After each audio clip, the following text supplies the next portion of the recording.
Go for it, Chip. Hey, welcome in everybody to the Flagship Podcast.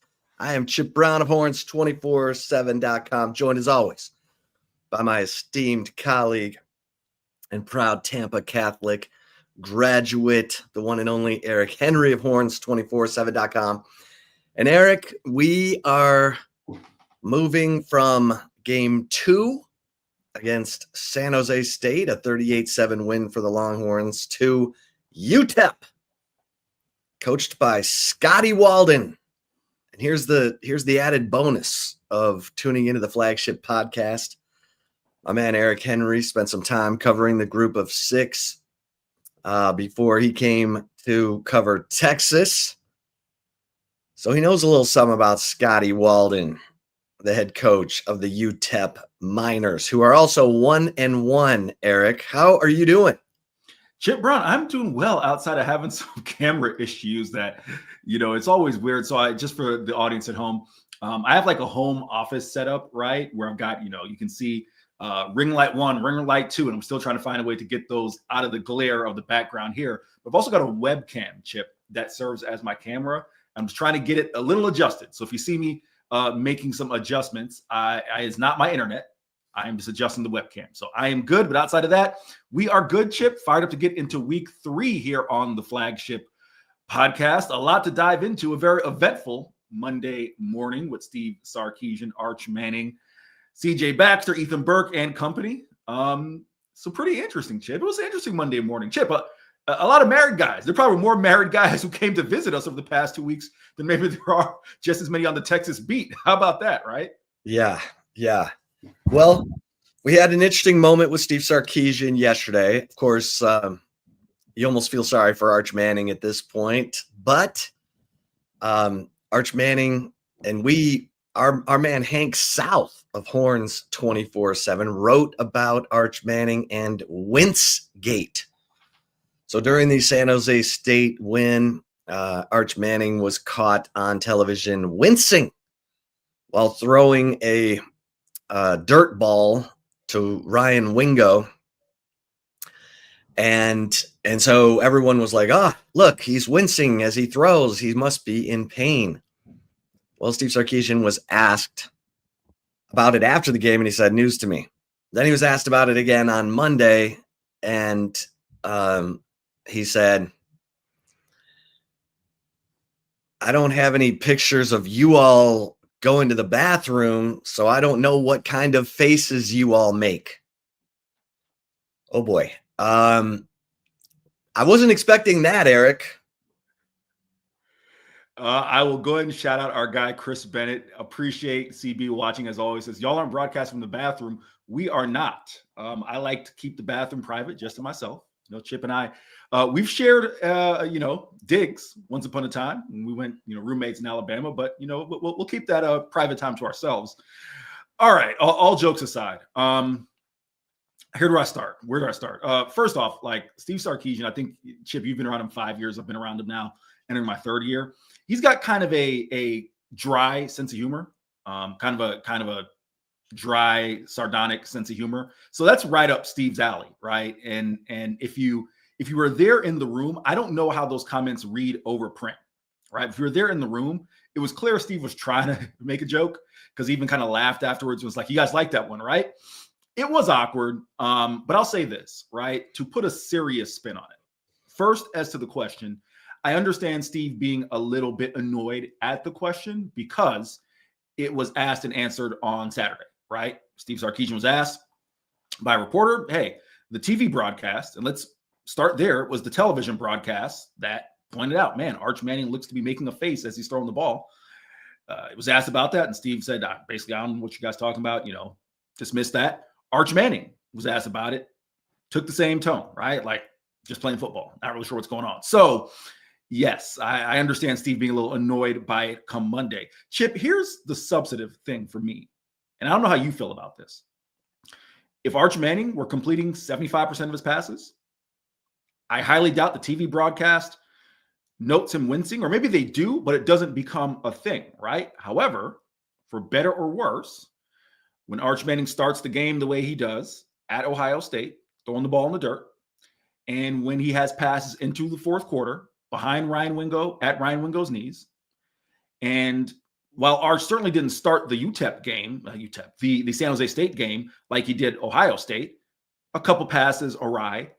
That's where the questions lie, right? Because Arch went, 19 of 30, Chip, if my memory serves me correct. I got stat broadcast up right here. So 19 of 30 passing for Arch Manning, right? So solid day, 63% of his passes. If Arch is completing 70% of his passes, this isn't a discussion, right? But it is because of the way he played at Ohio State and him still getting, finding his footing, I think is fair to say, as a quarterback. Chip, do you see it the same way? Because if Arch is if he's Quinn Ewers circa 2023, early 2024, completing 70% of his passes, this isn't a discussion. Yeah. I mean, Arch Manning, everyone's watching every move. We know that. David Cutcliffe told me at SEC Media Days, no quarterback has had more attention, more pressure, more glare than Arch Manning in David Cutcliffe's lifetime. And David Cutcliffe has been around. He coached Peyton Manning as the offensive coordinator at Tennessee, and he was Eli Manning's head coach at Ole Miss. And I think it was pretty clear at Ohio State he was pressing. There was improvement against San Jose State. At one point, Eric, he was 8 of 11 passing with 4 touchdowns, no interceptions. Thanks to a brilliant 5-minute span there at the end of the first quarter into the second quarter where Arch Manning hits an 83-yard deep ball. Well, it traveled about 21 yards in the air, and then Parker Livingstone did the rest. But 83-yard touchdown. And then the defense forces 3 straight turnovers, and the offense turned them into 3 straight touchdowns. So they kind of spent the rest of the game trying to overcome their mistakes, Eric. But that's what I want to ask you about and have a little conversation about. Because the sign of a well-coached team is, week-to-week improvement. I thought we saw improvement from the offense. They had 14 explosive plays, 9 explosive pass plays. 3 of those were touchdowns.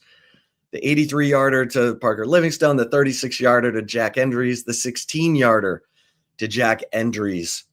The problem, Eric, and you wrote about this right after the game, the penalties, 12 penalties, more than 100 yards. And it was 8 offensive penalties. So was there progress? There was, right? It depends on how you define progress, Chip, right? Is this a 1 step forward, 1 step back thing, right? Because when you've committed 16 penalties through 2 games, and could say 17 because Ohio State declined 1 defensive penalty. Is it progress? I'll say this. Offensively, yes. You're getting some chunk plays.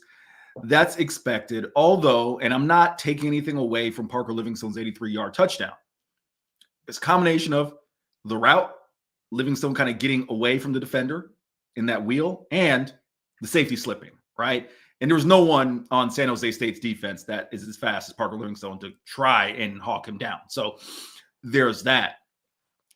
Starting with the explosive plays in the run game, or I should say transitioning to the explosive plays in the run game, that certainly is progress, right? Because we're talking about an offensive line. You don't get to have it both ways, Chip. You don't get to critique them against Ohio State, and then if they put together a better performance against, albeit San Jose State, say, well, it was against San Jose State, right? That is progress in my mind.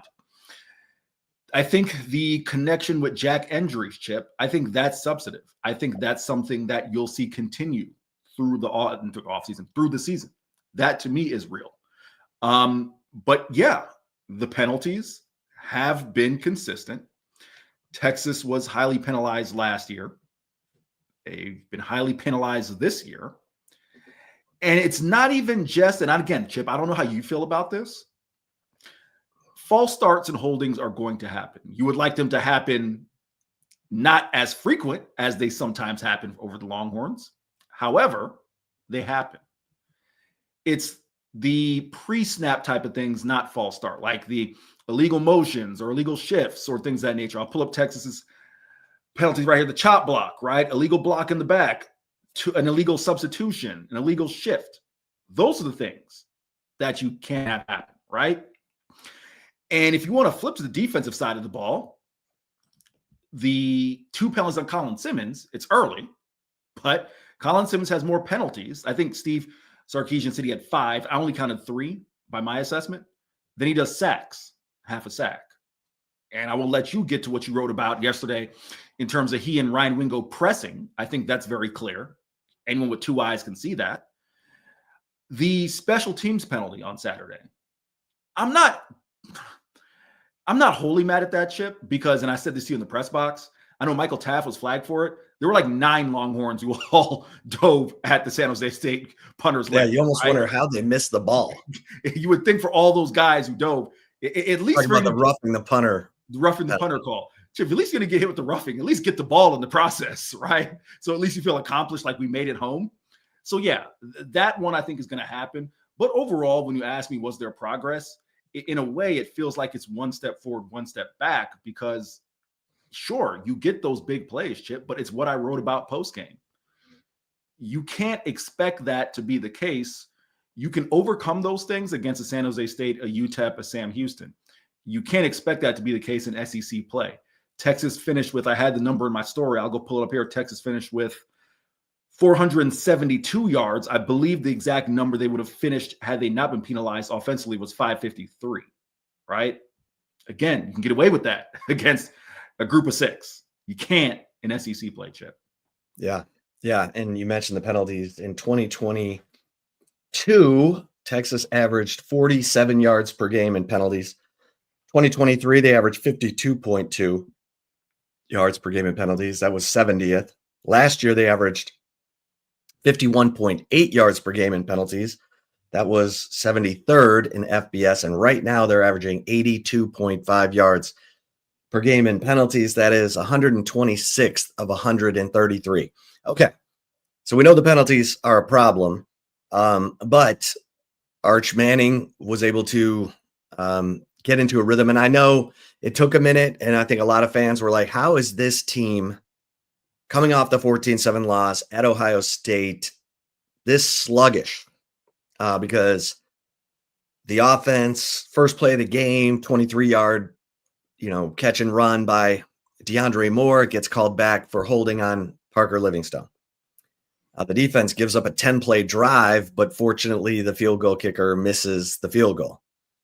And then Texas then they start to kick in. There's that 5-minute run, 28 points.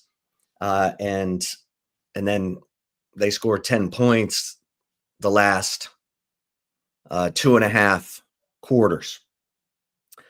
But the defense did force 4 turnovers. 3 of them were turned into touchdowns. So complimentary football was happening.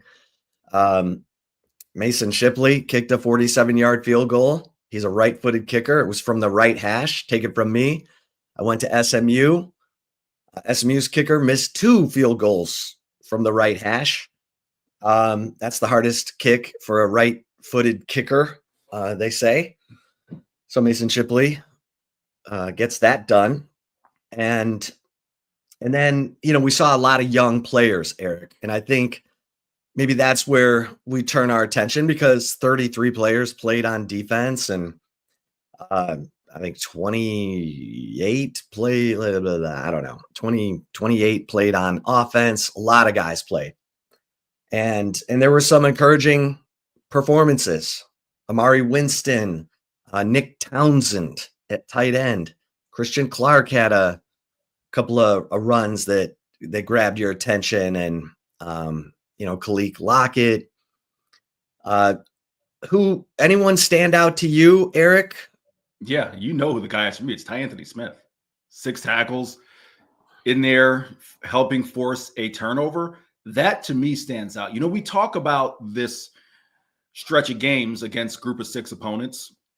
And Steve Sarkisian has referred to it in the past in terms of non-conference games as preseason, right? The point of it is him saying, hey, this is an opportunity to get guys reps that maybe you wouldn't be able to get them in SEC play to help develop depth, right? And Steve has been very emphatic in saying, hey, if we're going to play 14, 15, 16, 17 games, we're going to need to get younger guys reps early in the season. I've come around, and I know I mentioned this, I think, post-game Saturday. I've come around on that thought because initially I was like, okay, is the goal to try and get, a dozen guys or so, maybe guys who weren't on part of the 2 deep that you can have in case someone goes down? Now I kind of come around on that, Chip. And last year is what changed me. I don't think it's, 8, 9, 10, 11, a dozen guys. I think it's 2 or 3. It's if a left tackle goes down, a Kelvin Banks, or a right tackle, Cam Williams, you have a Trevor Gooseby who can step in.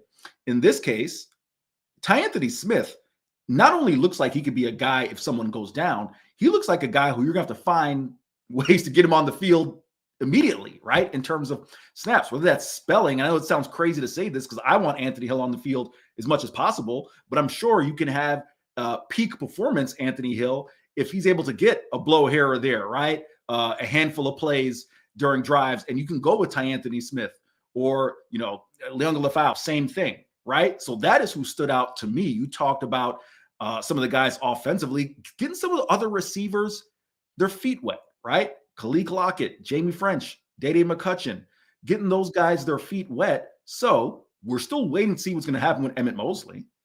All the attention on Parker Livingstone, right?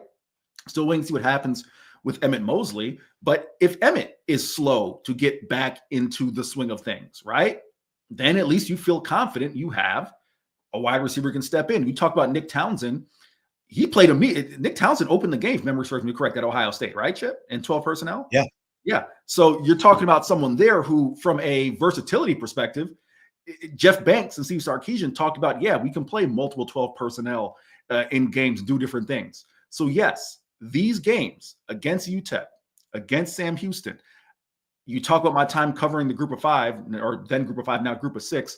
I never like to just assume those games are wins, right? Because we've seen crazier things happen. We saw Middle Tennessee, I think it was last or maybe 2 years ago, beat Miami at Hard Rock Stadium, right? We've seen crazier things happen.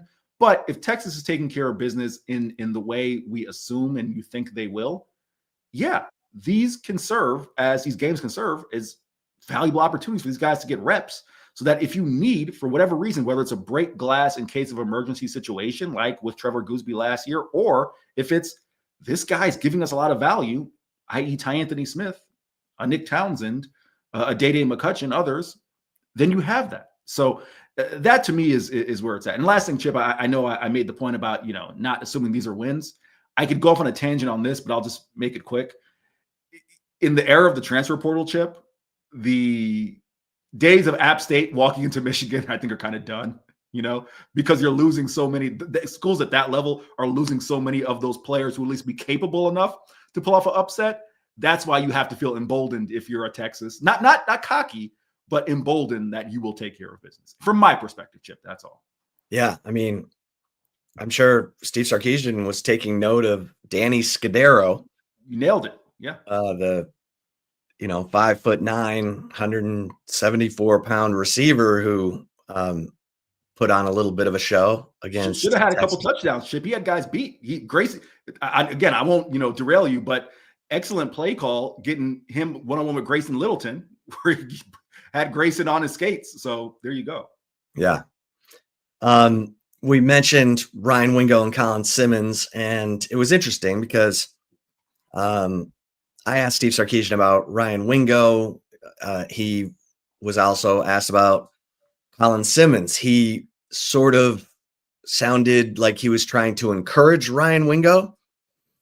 And it sounded like tough love when he was talking about Colin Simmons. And I mean, Steve Sarkisian's the one who brought up, he said, I think Colin's leading the nation in penalties right now.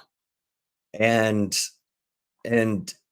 he, talked about the consequences, said he did not start the second half because he had 3 penalties in the first half. One of those offside calls was declined, but he did have a roughing the passer penalty.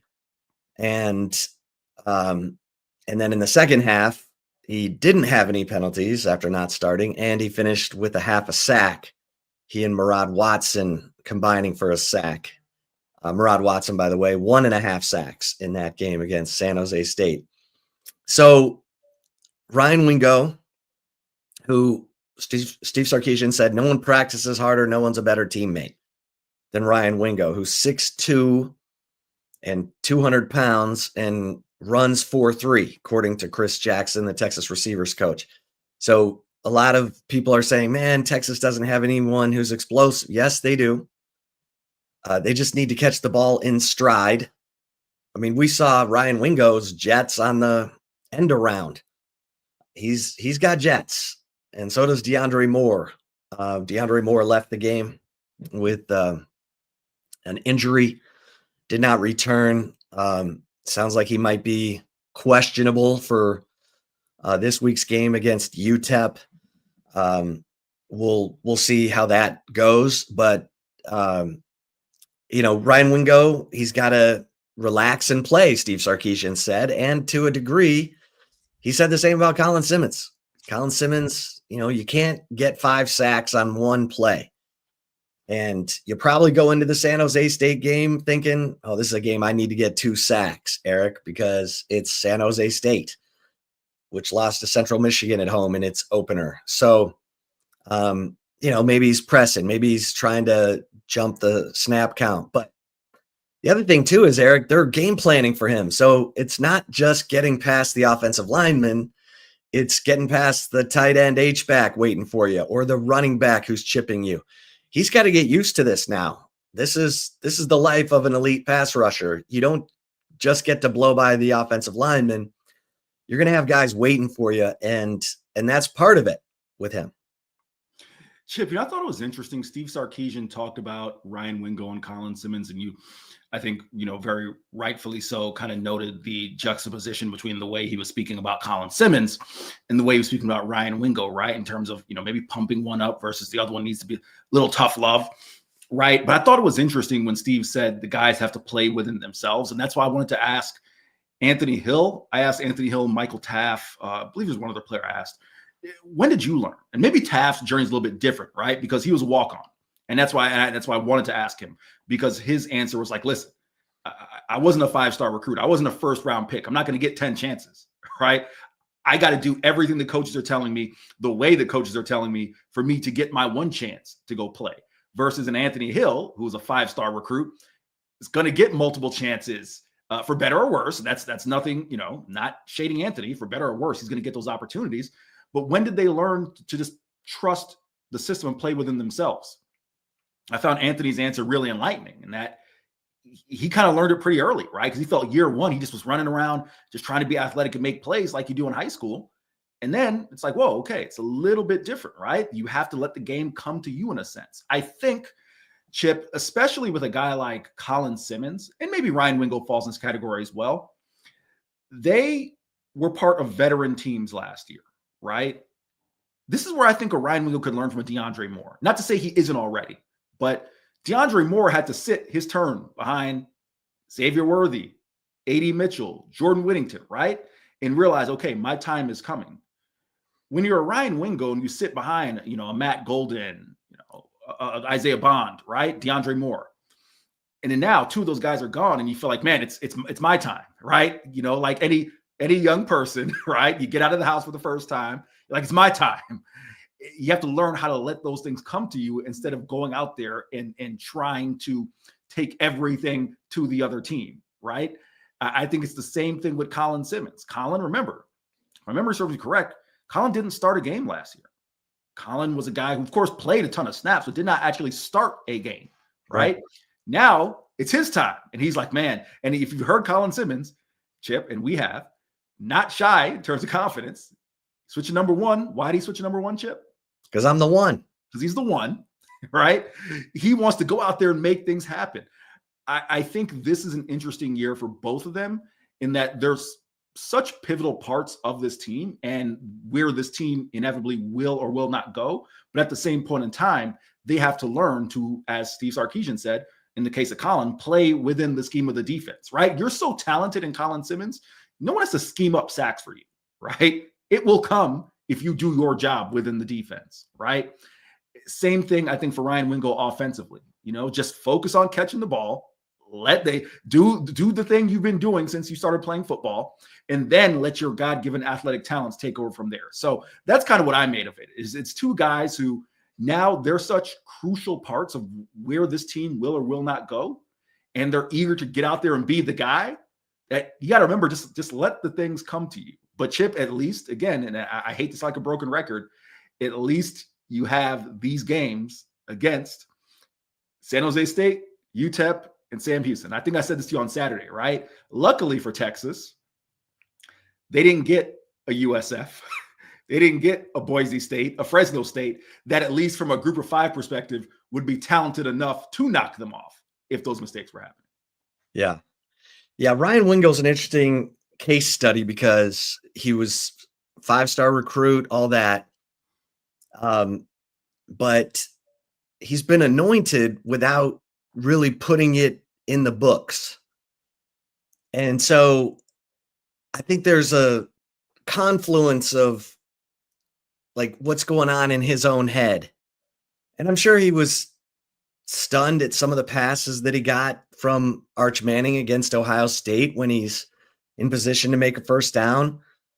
And then it was Arch Manning's first pass to a receiver really in stride on a crossing route against San Jose State on 3rd and 6, and Wingo dropped it. So, it's interesting. You got Parker Livingstone over here making one really good catch after another. His best catch of the day got wiped off the board by a holding call by DJ Campbell. It was it's a contested catch. It's a total hands catch. He had to reach way out in front of him to catch it.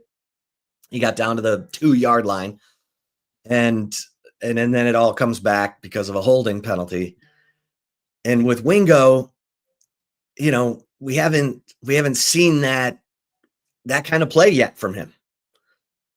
We know he can do it because he caught a 75-yarder from Arch Manning against UTSA last year. So it's one of those things where he needs that, for confidence, but at times it seems like they're trying to force the ball to him. And that's that situation where, if you're a Cowboys fan, at times it seems like Dak Prescott forces it to CeeDee Lamb if CeeDee's not involved in the game.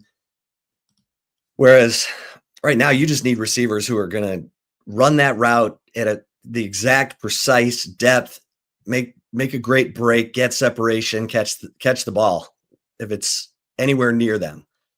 Not every pass is. To your point, really quick, Ryan Wingo, 15 targets on the year, 6 catches. Yeah. He's got more targets than anyone else, and he's tied for the team lead in catches, but Parker Livingston has 175 yards, a team leading 175 yards receiving, and a team leading 3 touchdowns. Wingo, no touchdowns. So, and 65 yards on 6 catches. So that's something to watch. I know fans are impatient, but Eric, we did say at the beginning of the year, it was going to take time for this offense to gel, to come together. That's what these, preseason games against San Jose State, UTEP, and Sam Houston are all about. We knew the defense was going to have to carry the load, and they are. We knew the offense was going to have to get a little time to get in sync. The offensive line, Arch, his receivers. Looks like he's in sync with Parker Livingston and Jack Endries, and throwing the football out of the backfield to CJ Baxter. But Ryan Wingo has got to get they got to get that fixed, because it's kind of becoming a little bit of a distraction to this offense. And that's the last thing you would have thought about Ryan Wingo going into this season, right? Yeah. Rex St. Charles, Rex, appreciate you watching. You're a consistent viewer whenever we tape these, so appreciate it. Says, could it be that Wingo shouldn't have been a 5-star? No, I don't see it that way. And Chip, I'll answer your your thought in a second. Now, Rex, I don't see it that way. I mean, and I'm not being dismissive because I think it's a fair, it's a rational question. It's a reasonable question, but whether you're a 5-star or 2-star, Chip, the ball being this way, if I'm having to do this to catch the ball, that has nothing to do with stars. The ball being at my knees has nothing to do with stars, right? I'm not saying all of that is on Arch, right? But as a young receiver, but let's backtrack. First off, Chip, remember, Ryan Wingo did miss time in camp, right? All those reps are valuable when building rapport with Arch Manning. Chip, and he missed the spring. He missed the spring, Chip. How many times over the offseason did we hear Parker Livingston building this rapport with Arch Manning, right? Oh, roommates, friends. How many? The natural rapport, I think, with Parker Livingston is there that Arch Manning and Ryan Wingo are trying to develop. So there's the first part that I will say that could possibly be contributing to what you're seeing out there on the field. The second thing, as we stressed, young receiver, you're going to get in your head. I think it's clear that these guys are getting in their head a little bit when the ball's here that, and I said this somewhat in jest, but I think there's some truth in it. I said to you, Chip, man, that Wingo's probably a little surprised when the ball hit him in the chest. He's like, oh, right? Because in the early going, the ball's been all over the place. Now he's like, oh, the simple one, you miss, right? So Rex, that's what I would say is I think it's a reasonable question to ask, but no, I don't think that it's anything indicative of Ryan Wingo's 5-star talent. That's real because you felt that way last year when you saw him flash in moments last year. But Chip, to your point and kind of what you stressed, yeah, I mean, everything you said there, I think is factual. And when Chip says distraction to the offense, he's not talking about a mouthy distraction, right? Ryan Wingo is not that guy. Ryan Wingo is as humble as they come. He's not talking about, being a malcontent. He's just saying, if you're trying to get this guy involved in the game and it's not working out, then it becomes an overarching deal. I don't want to put words in Chip's mouth, but I'm sure he's nodding his head. So I'm sure he would agree with what I'm saying. Like that's where it comes in terms of being a distraction. And you can't really have those things. And I will say this, Chip, I wasn't covering the team in 2021 or 2022, but I do remember looking at the amount of targets. I want to pass it back to you on this before you take it whatever direction. It felt like, just from looking at the PFF numbers, you covered those games, that there was a lot of force feeding the ball to Xavier Worthy, especially 2022. I remember Xavier, I think it was something like 130, let's say 130, might have been more targets that came Xavier Worthy's way, right? Just really trying to get him involved in the game. Chip, you covered the team, so you can speak to maybe what that became as far as not a distraction, like, oh man, X is chirping, but you go into it like, we got to get this guy X amount of targets, no pun intended, X amount of targets, Chip. Is that fair? Yeah. Yeah. I mean, you go back to that Oklahoma State game in 2022, it was like 14 targets, 3 completions between Ewers and Worthy. And it did feel like, Steve Sarkisian was force feeding that. And Steve Sarkisian said after the game, yeah, we were trying to get the ball to Xavier Worthy. It wasn't like Quinn Ewers was making the wrong read. Steve Sarkisian wanted the ball going to Xavier Worthy. And at that time they had, it was basically Worthy and Jordan Whittington. And I guess, let's see. Maybe. Yeah, Casey Kane was the number 3 receiver that year, and he barely had any catches. So, yeah, that's what I meant. Like, is it a distraction? Is Arch Manning focusing too much on Ryan Wingo and trying to get him a ball when Parker Livingston or DeAndre Moore or Jack Henry's is wide open over here, and he's not going through his progression? So we'll see how that develops. Here's the thing. A lot of people are hitting panic button on Texas, and you've got 3 weeks before you go to Florida. 3 weeks is a long time. That's a lot of practices. That's games. Things can get turned around. Things can move in the right direction. Again, a sign of a well-coached team is week-to-week improvement. I think you've got a championship level defense. We'll see. Certainly DJ Lagway and John Mateer are going to test that. But there is time for this team to improve, period. So that's the beautiful thing about college football.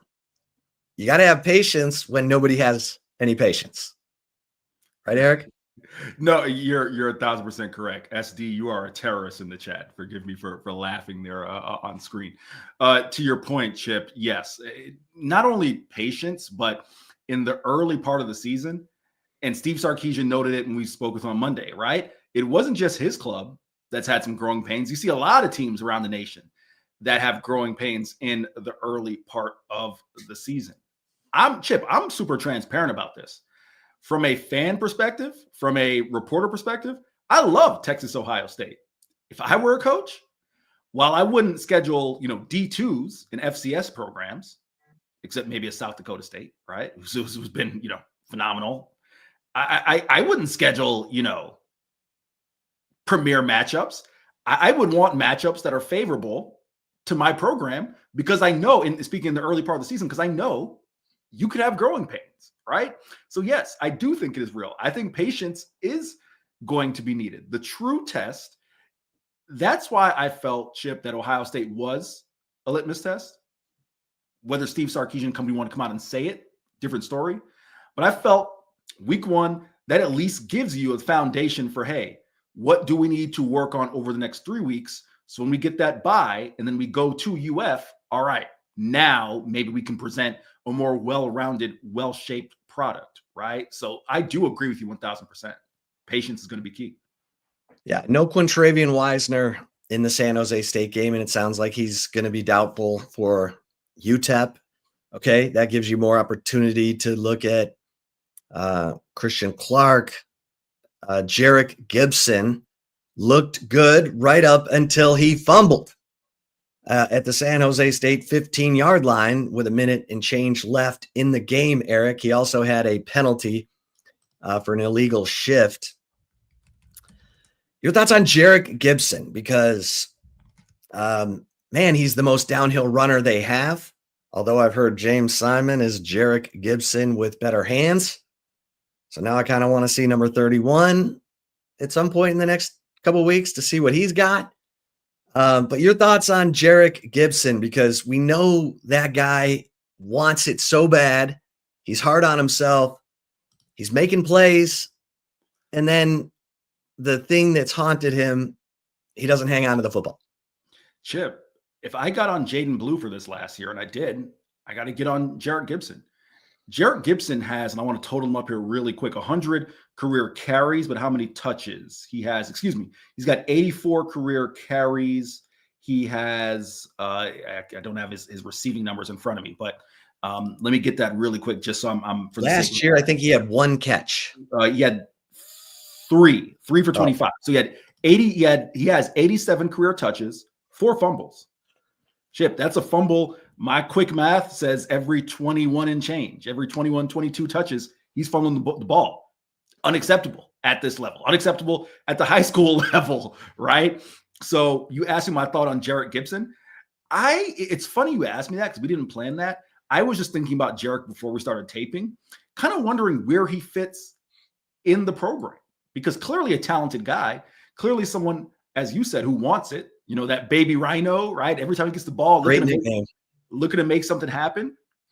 But I do wonder, Chip, if he's a guy who gets better with rhythm, right? Some guys are equipped to come in and spell guys and get 8 to 12 touches sporadically.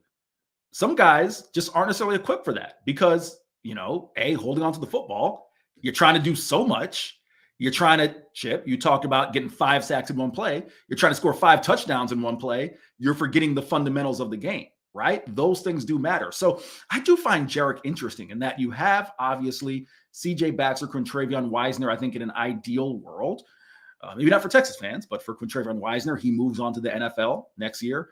C.J. Baxter continues his recovery from the injury last year, kind of assumes that RB1 role. But then you have Christian Clark, who is coming. You have Stewart and Simon, who are also there and are coming, right? They are ready for their opportunity in due time, even though they didn't play.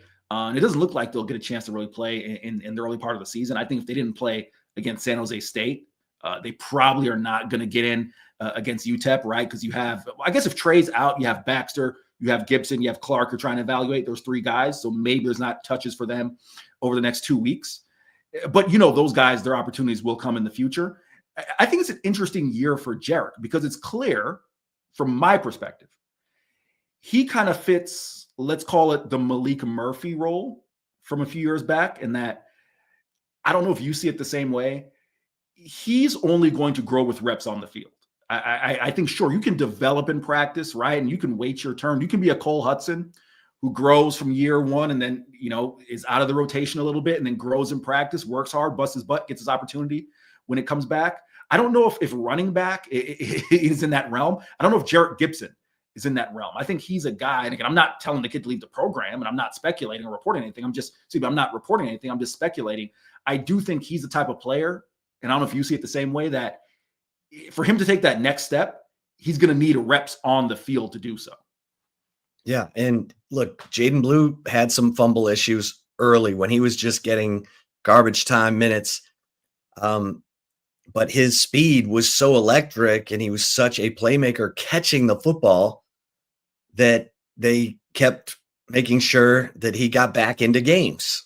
And even last year, when he has the 2 lost fumbles against Mississippi State, gets benched, and really opened the door for Quintravian Wisner to become the guy. They still got Jaden Blue back out on the field, and Jaden Blue made huge plays down the stretch. The touchdown catch at A&M, the 77-yard run against Clemson, the 2 touchdowns against Ohio State in the CFP semifinal. I don't know that Jarek Gibson is as good as he is as a downhill runner. I don't know that he's got that special ingredient that says to Steve Sarkisian, we got to keep getting him back out on the field. It will be interesting to see if a guy like James Simon gets any opportunities here late in games against UTEP and or Sam Houston, because I've heard really good things. I know they were running him on deep routes even in the spring because his hands are so good. So we'll see. We'll see about that. Chip, can I make a quick comparison? I would love your thoughts. If you see it, yay or nay. You said Jarek Gibson doesn't have that special component. Frank Gore Frank Gore was never, 4-2 guy, but just consistent runner, right? It just came to mind. I don't know if you feel that's accurate, and maybe there's value in that. No, the way he runs the football is a awesome positive, but when you have to weigh it against the ball security, sure. Does it outweigh? Sure. And that's where it gets tough, because now you're asking him to go between the tackles, protect the football, because his special quality is between the tackles. Sure. And that's where it gets tricky. Whereas Jaden Blue, you could get him out in space, throw him the football, and then when someone's getting close, put both arms around it. And so I see your point. Good call out, because Blue had that special speed. That's why I understand. It's a good call. Right. In fact, I thought we'd see Ryan Niblett in that role for Texas this year. We're not really seeing that yet. So we shall see, because I know a lot of Texas fans are saying this team is not explosive. And Eric, I don't know how you see it. I say, let's wait and see when these guys are catching balls in stride. Yes. Yards after catch is when you see explosivity. If you're having to stop to make catches, you don't look explosive. But Ryan Wingo on the end around against Ohio State looked explosive. It wasn't a big play, but he was explosive with the ball in his hands. Same with DeAndre Moore. Everyone's like, Sark's gone away from the speed. No, he hasn't. No, those guys are fast. Parker Livingston is fast. Parker Livingston said, I'm in the mix among the fastest guys on the team. And Chris Jackson told us Ryan Wingo runs 4.3 in the 40. Okay. Well, DeAndre Moore's right there. So these guys are explosive. Now, the running back position, we have to wait and see what Christian Clark develops into. We know CJ Baxter is a tough runner. Quintravian Wisner, tough runner. I think both of them, as they get more confident, Maybe we'll see if they can make guys miss at the second level. Haven't seen it yet, but those guys are solid. They're trustworthy. They're really big-time leaders. They need to be on the field. So do they have Jaden Blue? I don't know. We'll see. We'll see if it's Ryan Niblett or not. Speaking of Ryan Niblett, the punt return game, the return game in general, Eric, has not produced anything yet. 2 games. But what's your take on the return game? I did like seeing Ryan Niblett on kick returns while Quintravian Wisner is out. I kind of like that more than I like Quintravian Wisner back there, or CJ Baxter for that matter. But your thoughts? Chip, I will agree with Steve Sarkisian's assessment. He talked about in the Ohio State game that the punter was not kicking it. Joe McGuire wasn't punting it very long. Joe McGuire's average is going to shake out here at 43.3 per punt, which is actually just 1/10 of a yard below Tyler Carrozza's 43.4 in the San Jose State game. But clearly there's a difference between, each punt, right? Some of those punts rolled versus airtime. So I think in the punt return game, it's interesting. Also, Chip, I do agree, and we kind of talked about this a little bit. I think from year to year, maybe you just decide we are going to be a punt block team, right? That doesn't mean we won't set up returns. Special, occasions, you want to give a dynamic talent like a Ryan Niblett an opportunity. But for the most part, I think with the talent, especially on special teams, Chip, the amount of athletes you have, I don't think, although you'd like to see the execution to be a little bit better in the punt block, I don't think San Jose State was an anomaly in times that you're going to see 4 or 5 guys break through and have an opportunity at punt block, right? So I think that accounts for that. I'm really interested to see what they do at kick return, because I noted it to you. I was really surprised to see Quintravian Wisner and CJ Baxter. I talked about last week, the days of your starting running back being your kick returner. I thought those were gone when I was a kid, okay? Let alone coming back, now. So giving guys different opportunities, giving different guys opportunities back there, I think is interesting. I think those things will pop. Jeff Banks, good special teams unit. Again, you have athletes back there. I think they will pop. But yeah, I do wonder, especially with the punt return game, I wonder if some of that is just a byproduct of, hey, we're trying to place the emphasis on different things. In the kick return game, I didn't, I'll have to defer to Jordan Scruggs and Hank South. I don't know Quintravian Wisner return kicks in high school. I know CJ, that wasn't his primary focus. Those are new guys back to returning kicks, right? You can practice all you want. It's different in a game like atmosphere, especially if you've done it for a while, Chip. I mean, I don't want to use the obvious example, but if you're a Devin Hester or an insert name, right? It's a specialist for a reason. That is a special role. It's not just insert, if anyone could do it, Randy Moss would have been returning punts for his entire career, right? But that wasn't the case. So I do think there is a little bit more skill that goes in that, and that stuff takes time to develop, Chip. Yeah. All right, let's touch on UTEP before we get to everyone's favorite segment of the show, take it or leave it. Malachi Nelson, the prodigal quarterback, Malachi Nelson. He was a top 5 quarterback in the same recruiting cycle as Arch Manning. Arch was number 1, Malachi Nelson number 5. Malachi Nelson, started at USC, transferred to Boise. Now he's at UTEP. But he did throw for 4 touchdowns last week in a win over UT Martin.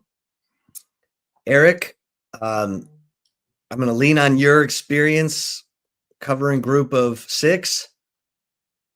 UTEP's defense, 10 sacks, 23 tackles for loss through 2 games. Sounds like this will be a decent test for the Texas offense. Your thoughts on UTEP? Yeah, I talked about it last week. Scotty Walden, I believe Scotty's 35 or 36 now, was once at one point in time the youngest head coach in college football, was at East Texas Baptist. Chip, I don't know if you're familiar where that is, obviously East Texas, but that's where he was when he was like 25. I think that's Division III, if memory serves me correct, or Division II. Got his first head coaching job there. I first became familiar with Scotty when he was the OC at Southern Miss. That was a year, weirdly enough, Chip, Southern Miss had 3 head coaches because one head coach got fired. They made Scotty Walden the interim, and then Scotty had to leave. That was the COVID year to take the FCS job at Austin Peay, right? So they ended up with a 3rd head coach. Scotty's a really energetic guy. I'm not surprised that his team has progressed. They went 3-9 last year, won some games down the stretch. The talk, if you were, in amongst the group of 6 ranks, was that this team would be better this year, right? They fell to Utah State in week 1. No surprise, they beat up on UT Martin. I'll get to the defense in a second. The star player for them is Micah Davey, who was at McNeese State. McNeese is a really good FCS program. For those who don't know, McNeese State always, puts a handful of guys in the NFL every few years, right? But you talk about Malachi Nelson. Great Greg Davis was a quarterback at McNeese. There you go. Malachi Nelson was in a QB competition with Cade McConnell and Skylar Locklear, a few other guys who you may see on Saturday. I think both Skylar and Cade may be used as kind of wildcat guys. So they may throw a little wrinkle out there as well. Those were guys who they've been in CUSAs when I was covering the league back 2-3 years ago, right? So they've been around a while. The main offensive weapon is Kenny Odom, Chip, a guy who began his career at Austin Peay, where Scotty Walden was prior. Diminutive guy, 5'8", 5'9", $160, but a speed guy. Someone at least, whether it's, Manny Muhammad or whoever, Jalen Gilbo left to account for, but he's not, a big guy who's gonna really test you over the middle. They're gonna look to get him on the outside. As I said, Micah Davey is the kid from McNeese State. He's got 22 tackles through 2 games. All in all, again, it's like I said in the open or in the early part of the show, Chip, we're in an era with group of 5, group of 6 football. The days of App State upsetting insert team or whatnot, or Michigan, I should say, those days are done. If you build up a decent team at the group of 6 level, they're coming to the Power 4 level, right? So, Danny Scudero's not going to be at San Jose State next year. Danny Scudero, Chip, we're at week 2. Don't be stunned if it's week 4 and he's like, hey, I'm redshirting. All right. And then I'm going to have to do my next program. So, yeah, he might even make it the rest of the year. No, I say that in jest. But to your point, yeah, there just is not enough overall on this team to really threaten Texas, but they are much improved from the games I saw last year. I think they picked up their first win against FIU last year. They're much improved at the line of scrimmage, both sides of the ball, and they'll be excited. A lot of Texas kids. Scotty, a lot of transfers. So I looked at that roster yesterday.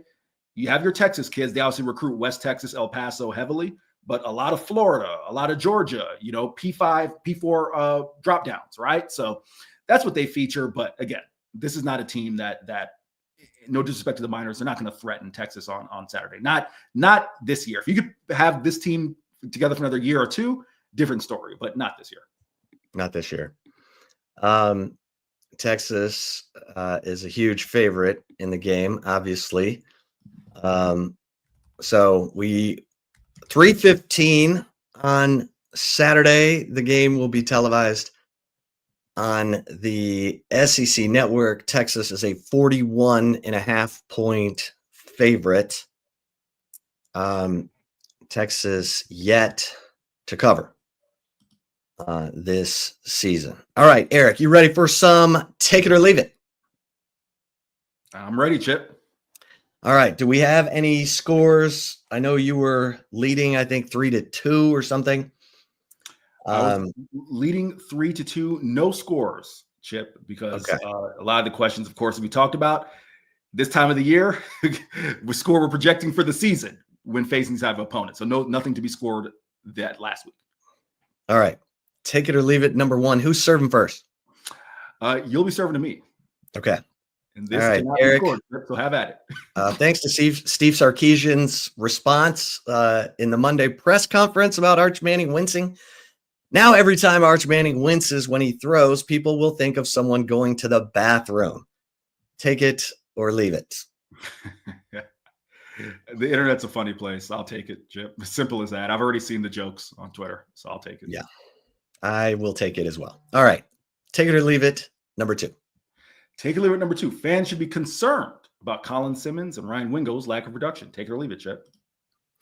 I'll take this. I mean, they should be concerned about it until it gets fixed. So Colin Simmons, we know he's an unbelievable talent. He's got special gifts, ball get off, length, speed, all of it. But if you're pressing, you can become a negative, which is what we're seeing with Colin Simmons. 5 penalties, 4 accepted, I guess. And Ryan Wingo, we know, oh my God, I mean, taking Chris Jackson at his word, 6'2", 200 pounds, can run 4.3. Get the ball in that guy's hands in stride so he can do some damage for you like he did on the 75-yard touchdown against UTSA last year. But yeah, I'm going to take this for right now because you want to start seeing the bar graph go up. And right now it's like this. What say you, Eric?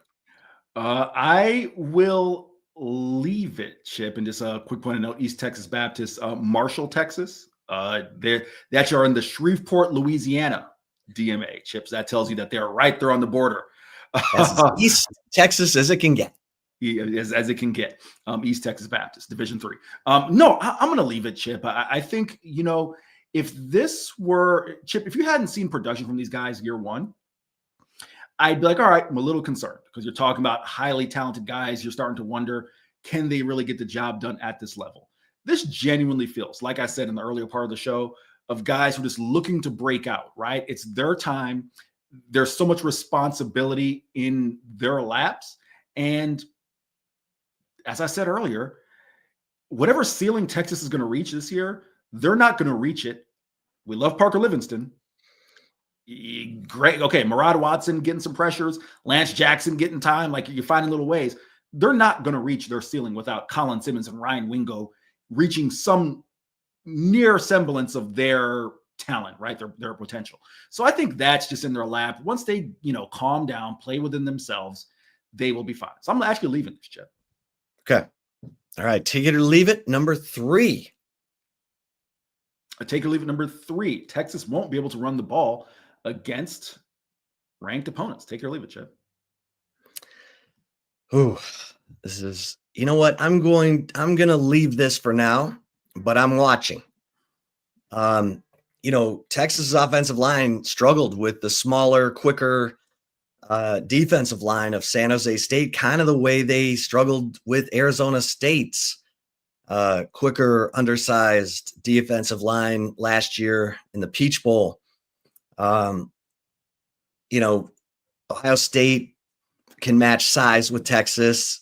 The group of 6 can't, so they're going to rely on their speed and quickness. And Texas needs to show that they can block that stuff. A team full of twists and stunts and all kinds of gimmicks to get pressure. Eric, I'm going to leave this, but I'm watching.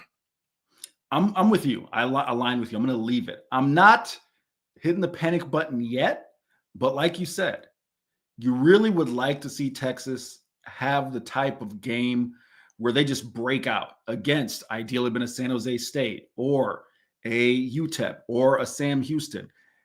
Chip, I'll even say this week, if they don't do it this week against UTEP, as I said before, they're improved. When I say don't do it, I mean, they still need to have success on the ground, but they don't have to have that breakout game. I think Sam Houston, because of the amount of talent they lost from last year's 9-10 win team, new coaching staff, new transfers, that's the game. If you can't just impose your will on them, and I'm not trying to make them out to be, NAIA school, but if you can't impose your will on them, that would give me a little bit of pause heading into SEC play, Chip. So I'm going to leave it for now, but we'll see. Yeah. Again, UTEP, 10 sacks and 23 tackles for loss through 2 games. UTEP leads the nation in tackles for loss. So we'll learn a little something. All right, everybody. Thanks so much for tuning into this episode of the Flagship Podcast, previewing Texas's game against UTEP at 3:15 at DKR. It'll be televised on SEC Network. Until next time, join us over at Horns247.com. Great specials going on to get you to become an annual member. You want to be an annual member because that's how you get VIP access to all the sites on the preeminent 24/7 Sports Network. For Eric Henry, I'm Chip Brown. Until next time, probably post game of after UTEP. Stay safe and keep the faith.